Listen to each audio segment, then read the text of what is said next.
আসসালামু আলাইকুম। আমি ফেরদৌসা ইসলাম কেয়া রোটারি স্কুল অ্যান্ড কলেজের অনলাইন ক্লাস থেকে নতুন ওঠা নবম শ্রেণীর শিক্ষার্থীদেরকে জানাই অভিনন্দন ও স্বাগত। আশা করছি প্রত্যেকেই করোনাকালীন সময়ের স্বাস্থ্যবিধি মেনে চলছ এবং শুভকামনা করছি যে সবাই ভালো আছো। তো ঠিক আছে, আমরা এখন আজকে ক্লাস শুরু করব। তার আগে অবশ্যই আরেকবার একটু বলে নিন যে তোমরা মাস্ক পরে বাইরে যাবে, আর যদি খুব বেশি প্রয়োজন না হয় তাহলে ঘর থেকে বের হবে না। অবশ্যই তোমরা স্যানিটাইজার সাথে রাখবে, স্যানিটাইজার দিয়ে একটু পর স্যানিটাইজ করে আশা করব যে তোমরা নিজেকে জীবাণুমুক্ত রাখবে। তো ধন্যবাদ সকলকে। চলো আমরা কতদিন পড়েছিলাম দ্বিতীয় অধ্যায়ের প্রথম অংশটুকু, আজকে দ্বিতীয় অংশটুকু আমরা একটু দেখব। তাহলে সবাই বসে যাও খাতা নিয়ে কলম নিয়ে। আশা করছি সবাই বসে গেছো শিক্ষার্থীরা। এখন তাহলে শুরু করি। দেখো, আমরা কতদিন গ্রহগুলি পড়ছিলাম, গ্রহের বর্ণনা করছিলাম। মঙ্গল পর্যন্ত পড়েছিলাম। আজকে বৃহস্পতি, শনি, ইউরেনাস এবং নেপচুন এই চারটা গ্রহ সম্পর্কে জানবো। বৃহস্পতি সৌরজগতের সবচেয়ে বড় গ্রহ, এজন্য বৃহস্পতিকে গ্রহরাজ বলা হয়ে থাকে। আচ্ছা, তবে এই গ্রহে জীবের কোনো অস্তিত্ব নেই। জীব বলতে উদ্ভিদ এবং প্রাণী উভয়কে বোঝানো হয়, অর্থাৎ উদ্ভিদ এবং প্রাণীর কোনো অস্তিত্ব বৃহস্পতিতে পাওয়া যায় না। শনি গ্রহ, দেখো শনি সৌরজগতের দ্বিতীয় বৃহত্তম গ্রহ এবং আমরা জানি, যদি ছবিটা দেখবে শনি গ্রহের পাশে চারিদিকে একটি উজ্জ্বল বলয় রয়েছে। এই বলয়টি উজ্জ্বল রয়েছে এবং এটি ঝকঝক করে আকাশে। যখন আমরা খুব উচ্চ মানের দূরবীক্ষণ যন্ত্র দিয়ে দেখব, তখন দেখব যে শনি গ্রহের চারপাশে একটি উজ্জ্বল বলয় রয়েছে। এর রয়েছে ৬২টি উপগ্রহ। তারপরে দেখো ইউরেনাস সৌরজগতের তৃতীয় বৃহত্তম গ্রহ। এই গ্রহটি সূর্য থেকে ২৮৭ কোটি কিলোমিটার দূরে অবস্থিত। তবে শনিরও চারিদিকে বলয় রয়েছে, তবে তা ইউরেনাসেরও চারদিকে বলয় রয়েছে, তবে সেটা শনির মতো উজ্জ্বল বলয় নয়। এ বলয়গুলো উজ্জ্বল নয়। এর উপগ্রহ সংখ্যা রয়েছে ২৭টি। তারপরে দেখো নেপচুন, সূর্য থেকে এর দূরত্ব ৪৫০ কোটি কিলোমিটার। এখানে সূর্যের আলো ও তাপ খুব কম এবং বেশিরভাগই মিথন অ্যামোনিয়া গ্যাস দিয়ে তৈরি।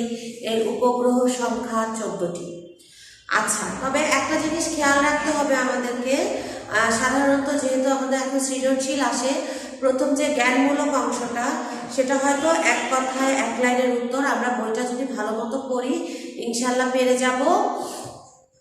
এবং ২ নম্বরের যে অংশটুকু থাকে সেটার জন্য অনেক ক্ষেত্রে, বা ৩ নম্বর ৪ নম্বরের যে অংশটুকু থাকে গ এবং ঘ অংশ, গ এবং ঘ অংশের জন্য তোমাকে বিশ্লেষণমূলক লেখা লিখতে হবে।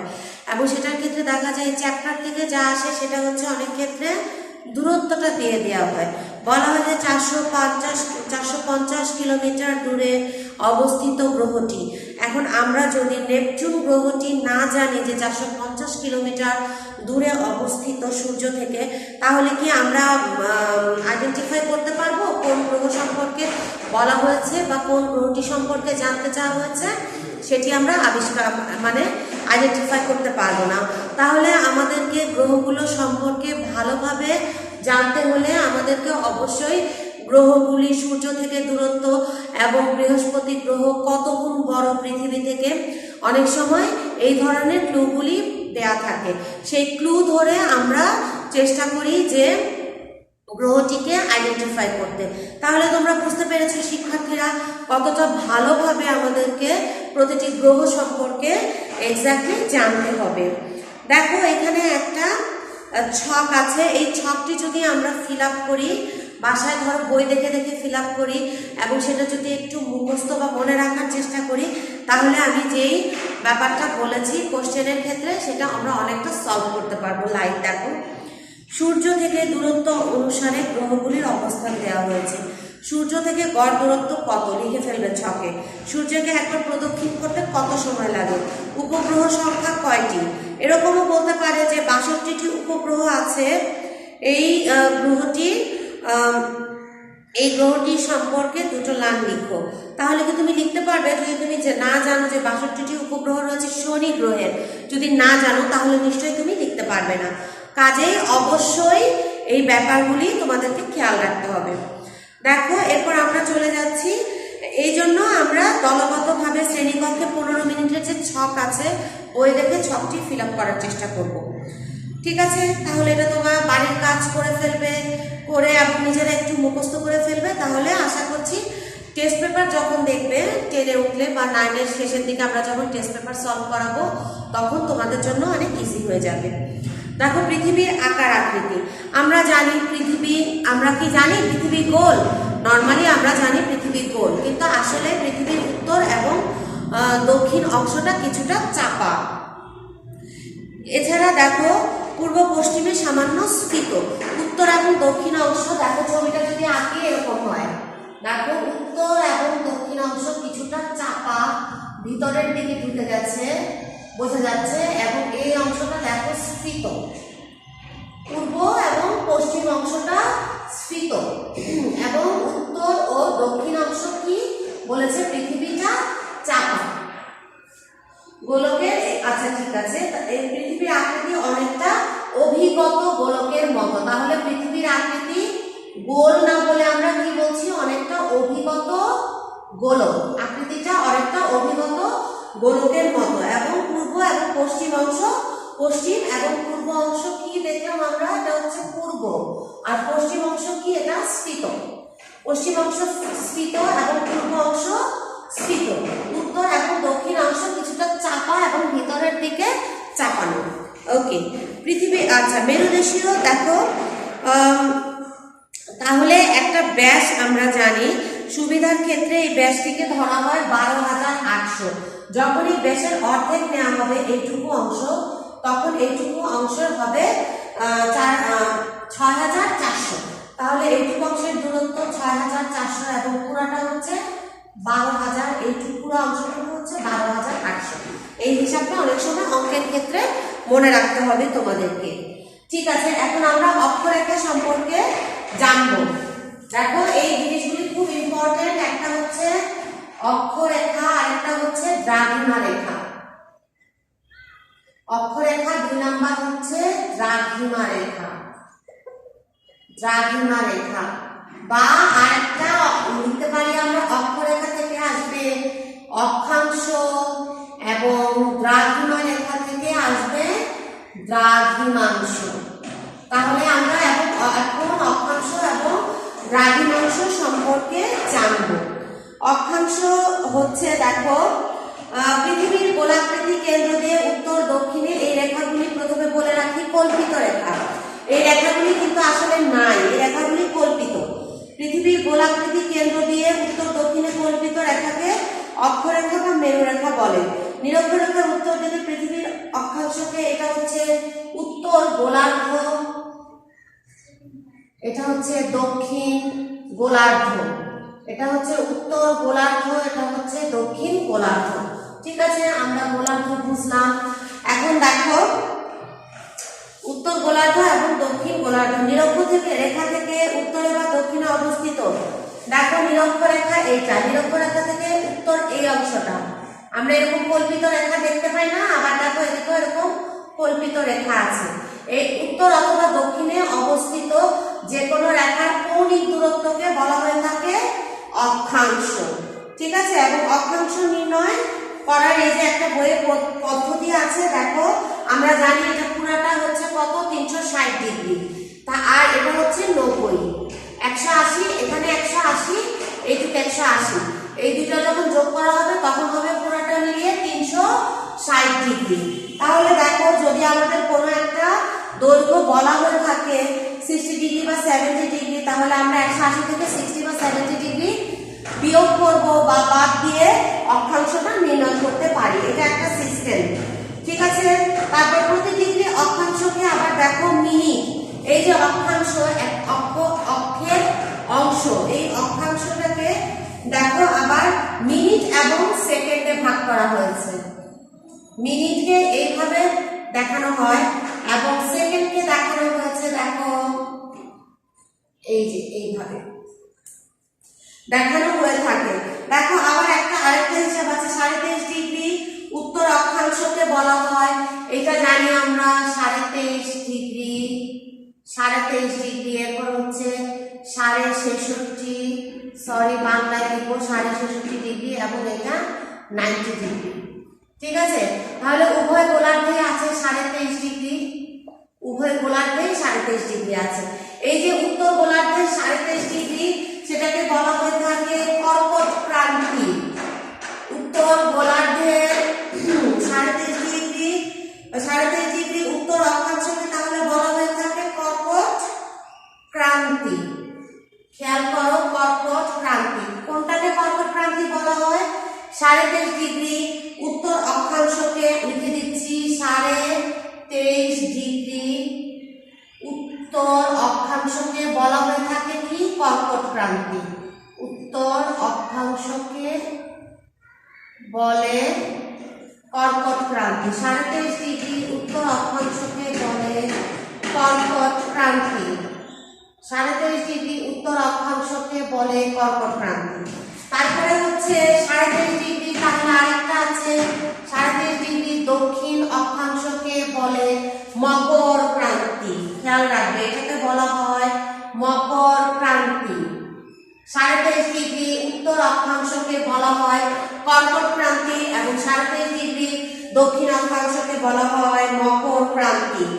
এরপর দেখো দ্রাঘিমা রেখা কাকে বলে? আমরা জানি গ্রিনিচ মান মন্দিরটা কোথায় অবস্থিত? যুক্তরাজ্যের লন্ডন শহরে গ্রিনিচ মান মন্দিরের উপর দিয়ে উত্তর মেরু থেকে দক্ষিণ মেরু পর্যন্ত যে বিস্তৃত মধ্যরেখা অতিক্রম করেছে তাকে কি বলা হয়ে থাকে? দেখো, তাকে বলা হয় মূল মধ্যরেখা। এই মূল মধ্যরেখা বলা হয়ে থাকে। দেখো গ্রিনিচের মূল মধ্যরেখা থেকে পূর্ব বা পশ্চিমে, এই যে মূল মধ্যরেখা, এটা থেকে পূর্ব বা এটা হচ্ছে পশ্চিম দিক, এটা হচ্ছে পূর্ব দিক, পূর্ব বা পশ্চিমে যে রেখাগুলো অতিক্রম করেছে তাকে বলা হয় দ্রাঘিমা রেখা, এবং মূল মধ্যরেখা থেকে দ্রাঘিমা রেখার কৌণিক দূরত্বকে বলা হয়ে থাকে দ্রাঘিমাংশ। ঠিক একইভাবে এই মেরু রেখা থেকে এই বিষুবীয় রেখা থেকে যখন উত্তর বা দক্ষিণে যখন একটি রেখা থেকে কোন কৌণিক দূরত্ব পরিমাপ করা হয়ে থাকে তখন সেটাকে বলা হয়ে থাকে অক্ষাংশ। সেরকম মূল মধ্যরেখা থেকে পূর্ব বা পশ্চিমে কোন স্থানের যে কৌণিক দূরত্ব পরিমাপ করা হয়ে থাকে তাকে বলা হয় দ্রাঘিমাংশ। আমার মনে হয় ব্যাপারটা তোমরা বুঝতে পেরেছো। তাহলে অক্ষাংশ এবং দ্রাঘিমাংশ কি আমরা বুঝে ফেলেছি। তারপরে দেখো আন্তর্জাতিক তারিখ রেখা কেন গণনা করা হয়, এই জিনিসটা একটু আমাদেরকে বুঝতে হবে। দেখো আচ্ছা, 1 ডিগ্রির জন্য আমরা ব্যবধান এটাকে মুছে দিচ্ছি। এই জিনিসগুলো যদি অক্ষাংশ, দ্রাঘিমাংশ এবং পৃথিবীর আকৃতি সম্পর্কে তোমরা যদি ক্লিয়ার হও তাহলে এই চ্যাপ্টারে যে ম্যাথগুলি আছে আমাদের বুঝতে এখনো অসুবিধা হবে না আশা করছি। দেখো 1 ডিগ্রির জন্য ব্যবধান হচ্ছে 4 মিনিট। তাহলে আমাদের পৃথিবীটা 180 ডিগ্রির জন্য ব্যবধান হবে কত? দেখো 180 গুণ 4 মিনিট, তাহলে কত হবে? দেখো 400 এটা 32,003, 4 5 6 720 মিনিট। 720 মিনিটকে যদি 60 দিয়ে ভাগ করো হবে 12 ঘন্টা, ভাগ 60, এটা হচ্ছে ঘন্টা।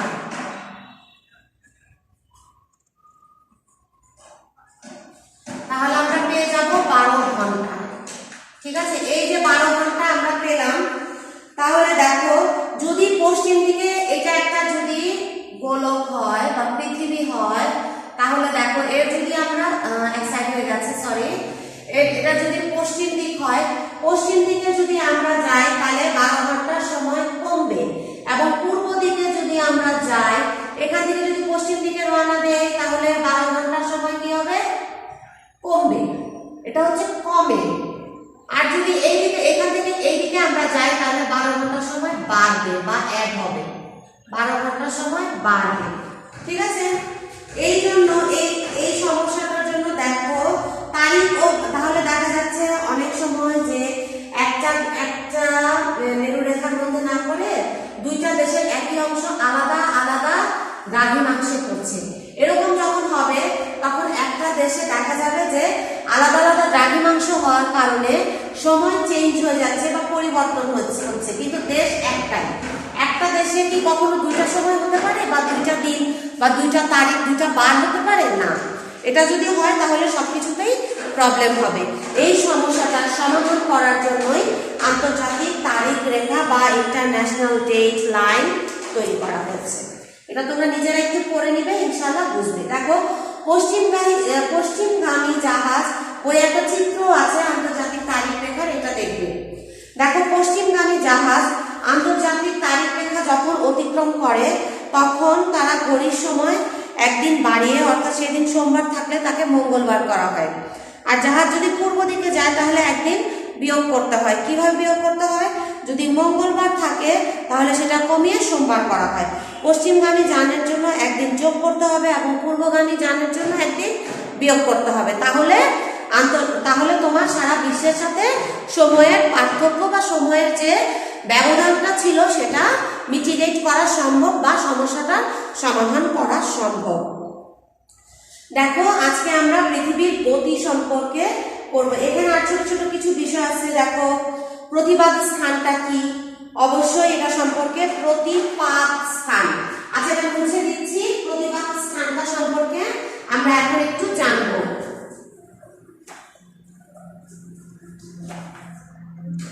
দেখো প্রতিপাদ স্থান,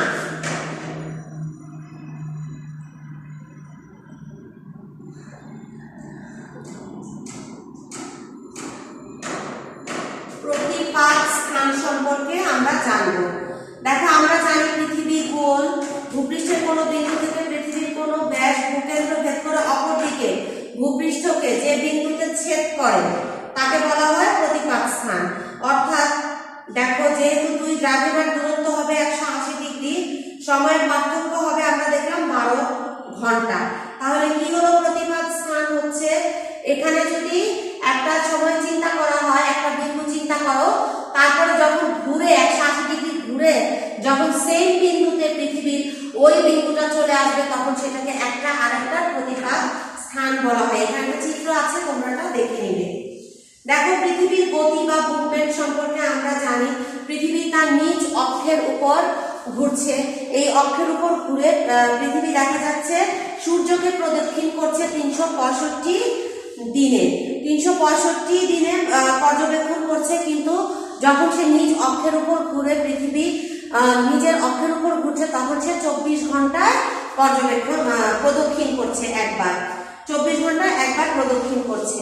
তাহলে আমরা বুঝতে পারছি আহ্নিক গতি এবং বার্ষিক গতির কারণে এটা হচ্ছে। নিজের মেরুদণ্ডে বা অক্ষের চারদিকে দিনে একবার ঘুরছে পৃথিবী, পশ্চিম থেকে পূর্ব দিকে। এটা খেয়াল রাখবে, এগুলো অবজেক্টিভে আসে। পৃথিবীর কোন পাশ থেকে কোন পাশে ঘুরছে? পশ্চিম থেকে পূর্ব দিকে ঘুরছে।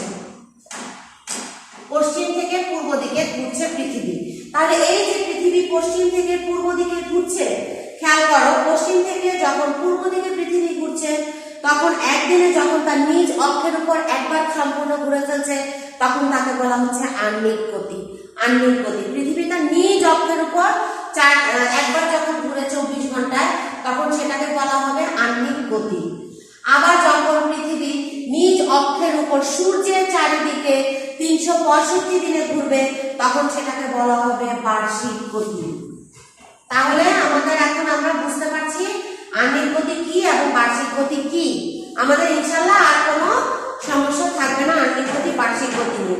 আহ্নিক গতির ফলে কি হয় দেখো, এই আহ্নিক গতির ফলাফলটা কিন্তু খুব ইম্পর্টেন্ট। দেখো বলা আছে পৃথিবীর আবর্তন গতি থাকা সত্ত্বেও আমরা কেন ছিটকে পড়ছি না? ভূপৃষ্ঠে আবর্তন গতি, আচ্ছা আমরা কিন্তু এই যে ভূপৃষ্ঠ যে পৃথিবী যে পশ্চিম থেকে পূর্ব দিকে ঘুরছে এই যে ঘোরাটা সেটাও কিন্তু আমরা অনুভব করছি না। ঠিক আছে, এই যে অনুভব করছি না, কেন আমরা ছিটকে পড়ছি না?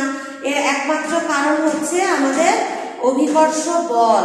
এই অভিকর্ষ বল আমাদেরকে পৃথিবী পৃষ্ঠে আটকে রেখেছে।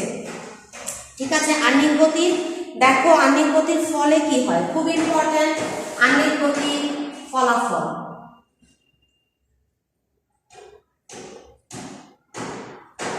আহ্নিক গতির যে ফলাফল এটা খুব ইম্পর্টেন্ট। দেখো পৃথিবীতে দিবারাত্রি সংগঠন, জোয়ার ভাটা, পৃথিবীতে আহ্নিক গতির ফলাফলটা দেখো কি, পৃথিবীতে দেখো কি, পৃথিবীতে দিবারাত্রি সংগঠন, জোয়ার ভাটা সৃষ্টি, বায়ুপ্রবাহ, সমুদ্র স্রোতের সৃষ্টি, তাপমাত্রার সৃষ্টি, সময় গণনা নির্ধারণ, উদ্ভিদ ও প্রাণী জগৎ সৃষ্টি, এগুলো তোমরা একটু কেয়ারফুলি পুরো অংশটা পড়ে নেবে। এগুলো সবই হচ্ছে আহ্নিক গতির ফলে।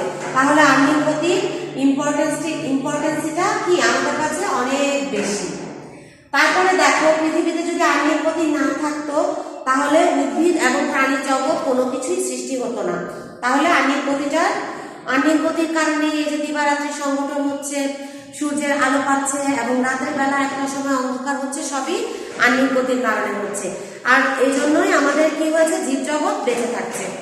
আবার দেখো বার্ষিক গতির ফলাফল কি, দিবারাত্রির এই যে হ্রাস বৃদ্ধি হচ্ছে, আমরা জানি না 21 জুন সবচেয়ে বড় দিন এবং সবচেয়ে ছোট রাত। তাহলে এই যে দিনের যে রাত্রের যে হ্রাস বৃদ্ধি হচ্ছে সেটা বার্ষিক গতির ফলে হচ্ছে। বার্ষিক গতির ফলে আবার ঋতু পরিবর্তন হচ্ছে। দেখো খুব ইম্পর্টেন্ট, বার্ষিক গতির ফলে আবার ঋতু পরিবর্তন হচ্ছে। দেখো ঋতু পরিবর্তনের কারণও এখানে দেওয়া আছে। পৃথিবীর বিভিন্ন স্থানে দিবারাত্রির তারতম্যের জন্য উত্তাপের হ্রাস বৃদ্ধি হচ্ছে, এটা তো আমরা বুঝতে পারছি। যে সমস্ত এলাকায়, বিশেষ করে আমাদের যে নিরক্ষীয় অঞ্চলের যে এলাকাগুলো রয়েছে, নাতিশীতোষ্ণ আবহাওয়া, সে সমস্ত এলাকায় দিনের পরিধি অনেক বেশি এবং সূর্যের আলো পাচ্ছি আমরা অনেক বেশি সময়। আবার মেরুদেশীয় অঞ্চলগুলিতে দেখা যাচ্ছে রাতের ভাগের পরিমাণ বেশি এবং সূর্যের যেহেতু কম আলো দিচ্ছে সেজন্য সূর্যের আলোতে যে গাছপালা বৃদ্ধি সেটা কম হচ্ছে। কাজে এই যে পার্থক্য হচ্ছে সবকিছুই হচ্ছে, এবং ঋতু পরিবর্তনের কারণে যে পার্থক্যগুলো হচ্ছে সবগুলোই হচ্ছে বার্ষিক গতির প্রভাবে। দেখো উত্তর গোলার্ধে শরৎকাল ও দক্ষিণ গোলার্ধে বসন্তকাল, এই যে ঋতু পরিবর্তন যে চক্র, এটা বার্ষিক গতির ফলাফলের মধ্যে তোমরা পেয়ে যাবে। আচ্ছা, তাহলে দেখো এখন মোটামুটি আমাদের ঋতু পরিবর্তনটা পড়া শেষ। ঋতু পরিবর্তনের প্রক্রিয়াটা তোমরা নিজেরা পড়ে নিও। যদি কোনো সমস্যা হয় তাহলে আমি এর পরবর্তী ক্লাসে আরেকবার একটু দেখিয়ে দিব বড় করে। ঠিক আছে, আমরা এখন একটু যা পড়েছি মানুষের দৈনন্দিন জীবনযাত্রাকে নিয়ন্ত্রণ করছে আমরা জানি ঋতু পরিবর্তন, এমনকি অর্থনৈতিক কর্মকাণ্ডকেও ঋতু পরিবর্তন করছে। ঠিক আছে, এখানে একটি ছক আছে। দেখো সূর্যের পরিক্রমণ কালে পৃথিবীর ভৌগোলিক রেখার উপর লম্বভাবে কিরণ দেয় কে? দেখো 21 জুন আমি বলেছি সবচেয়ে বেশি দিবাভাগের দৈর্ঘ্য, তখন কর্কট ক্রান্তি রেখার উপরে দেয়। কর্কট ক্রান্তি রেখা আমরা করেছি না, 23.5 ডিগ্রি উত্তর অক্ষাংশকে বলা হয়ে থাকে কর্কট ক্রান্তি রেখা, এবং মকর ক্রান্তি হচ্ছে 23.5 ডিগ্রি দক্ষিণ অক্ষাংশ। এই দক্ষিণ অক্ষাংশে 22শে ডিসেম্বর সবচেয়ে বেশি তোমার আলো দিচ্ছে। তখন আমরা এই দিবারাত্রির তথ্য এবং ঋতুর নামগুলি পাশাপাশি লিখতে পারবো যদি ঋতু পরিবর্তনটা করি। ঠিক আছে, তাহলে তোমরা একটু এটা দেখো।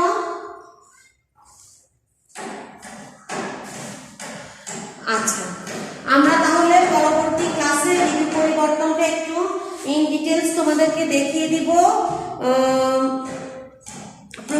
পরিবর্তনের প্রক্রিয়াটা। আচ্ছা, আজকে এ পর্যন্তই থাক। ইনশাল্লাহ আগামী ক্লাসে দেখা হবে। খোদা হাফেজ প্রিয় শিক্ষার্থীরা। আজকে যা কিছু পড়ানো হলো একটু নিজেরা মনোযোগ দিয়ে দেখে নেবে, আশা করছি আর কোনো সমস্যা থাকবে না। ধন্যবাদ সকলকে।